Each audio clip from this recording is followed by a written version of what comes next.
Hello, Teresa here. I hope that you've enjoyed this course and you've baked up some amazing breads. This do-nothing method by Johann Ferrand is a very handy method when you want to have dough to bake up with just a few hours' notice. It also helps you to be able to decide if you want your dough a bit on the tangy side or if you want to keep it mild.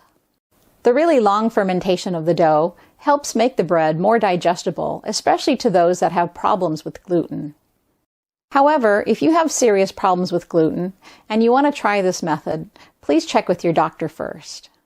Here are a few breads that were baked with this do-nothing method.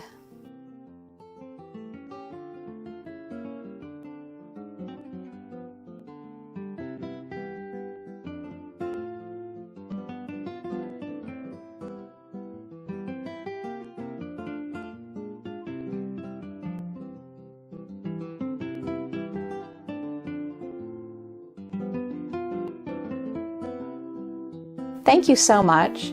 Goodbye.